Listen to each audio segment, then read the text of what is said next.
Okay, so ayan po, isang mapagpalang araw po sa inyong lahat, mga madam, sir, mga boss, mga lods, mga lodi, mga idol.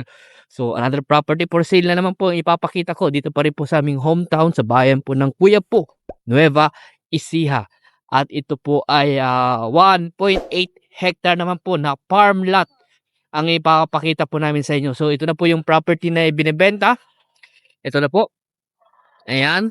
Rice field po siya.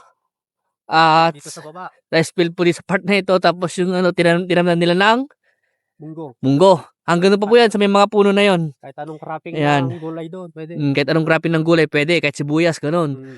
Mm. Bawang, pwede rin siguro dyan. Ito, Tapos mais, ayan. Kagaya po ng katabi po niya, may mga mais po na tanim. At ito po ay irrigated po. Ito po, ito po yung irrigation canal. Ito po yung irrigation road. At ito po yung kadugtong po ng property. Hanggang doon po sa may baka doon. Sa may baka. Ayun. So makikita nyo po sa drone video po itong estimate boundary po ng property na ito. At maganda ito, may mga mountain view po. Oh. Mount Bangkay. Ayan po.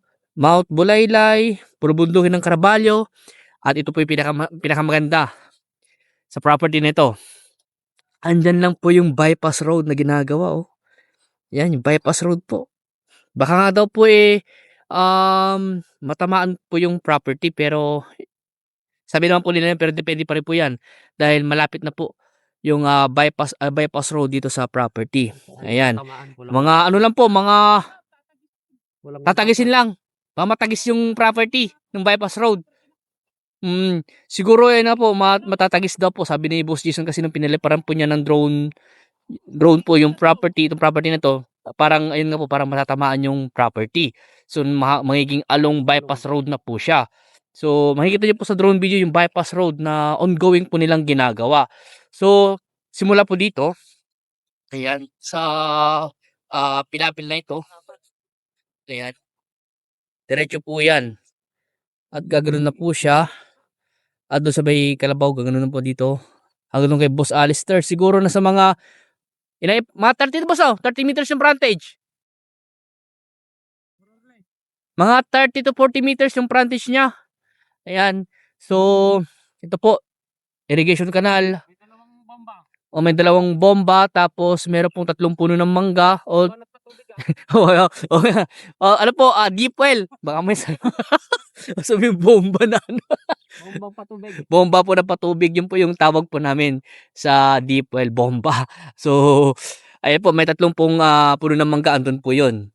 Tapos, may mga iba't ibang mga puno rin po. May ipil-ipil. At yung power line, ayun na po yung power line, no? Ayan, yun, yung poste ng kuryente. Halos dikit na po sa property. So, may bahay doon sa dulo ng property. may bahay po doon sa dulo po ng property doon. Yung boundary po niya, may bahay doon, may kapitbahay na po. At andyan lang din po yung Tiplex Road, mga ilang ano lang po yun, metro lang, pero wala po exit po dito sa Kuya po. So ang exit po kung sakasakali magbi-viewing po kayo ay Anao, Mungkada, Tiplex exit sa Tarlac po. Mga 10 minutes driving po, andito na po tayo sa property. So at yun nga po maganda dito, yung bypass road talagang ongoing na po nilang ginagawa. May didikit yung property. At may didikit po yung property. So ang presyo po ng property na ito ay 2.5 million. So 1.8 hectare, maluwang na property, tapos ganun po yung presyo. At kung gusto tinatanong kung negotiable, meron pa naman daw po konting bawas pa daw po sa kanyang presyo. Ayon po sa aming source sa property na ito. So may konting bawas pa naman daw po. At yun nga po yung Mountain View, Mount Bulaylay. Ang maganda dito po, malapit lang po ang town proper dito sa Palengke. Siguro na sa mga 5 minutes driving nasa Palengke ka na. Sa town proper ng Kuya po. Ayan po kagandahan po nun. At yung highway, andyan lang po yung highway, National Highway, mga 3 minutes driving o 2 minutes driving po nasa highway ka na. Dito lang po tayo dadaan sa may irrigation road dahil dito nga po ay rough road pa lang po siya, pero kahit po kotse ay makakapunta naman po dito sa property. So ito po yung boundary niya, diretso yan. Diretso yan, tapos gaganon po siya doon, and then dito rin po. Ayan, diretso po yan. At gaganon din. So i-highlight po namin sa drone video yung estimate boundary po ng property na to. So hindi ko na po mapuntahan yung ibang part, yung drone video na lang po ang maghahatid sa inyo sa iba-ibang part po ng property na ito. So ulitin ko po, ito po ay 1.8 hectare na ang presyo is 2.5. Ito po ay titled property ay sa source po namin. At kung gusto i-negotiate yung price, kausapin natin yung mga seller po. Ayan, sa property na ito.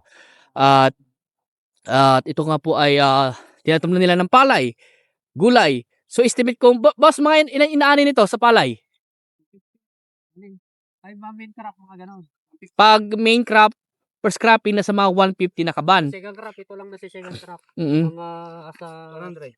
Mga ilang, 7,000 siguro. masa 7,000 yan sa second crop 8,000 naman. sa second crop. Oo, pero mga ilang inaani nun? Ay, gasot, napinda sa atin eh. Mga 100. 100. Mga 100 daw din po pag second cropping. Kasi maganda kasi dito po, irrigation canal po siya, may irrigation road. At yun nga po lang kasi, kaya po wala pong irrigation ngayon kasi ginagawa po nila yung, kaya po wala pong tubig yung kanyang irrigation dahil ginagawa po yung yung sa may Talavera. Kasi naapektuhan po yung bayan po ng kuya po dahil may nasira po yatang na dike doon sa Talavera. Ano po ng irrigation doon? Yung Talavera pumping station yata, pumping station. So may nasira daw po doon kaya ongoing pa rin po yung ginagawa nila. Pero sabi naman po nung ni Boss Alister, baka magda-dry run daw po sila this month. 30-31 magda-dry run sila. Kung sakaling walang problema doon sa ginawa nilang dike. Okay. So kung may ibang katanungan pa po regarding sa property na ito, tawag lang po kayo sa akin. At kung gusto nyo mag-viewing, mag-schedule lang po kayo para masamahan po namin kayo dito sa property. So, maraming salamat po. So, please follow and subscribe para sa ibang mga property na i-vlog po namin. So, maraming salamat po and God bless.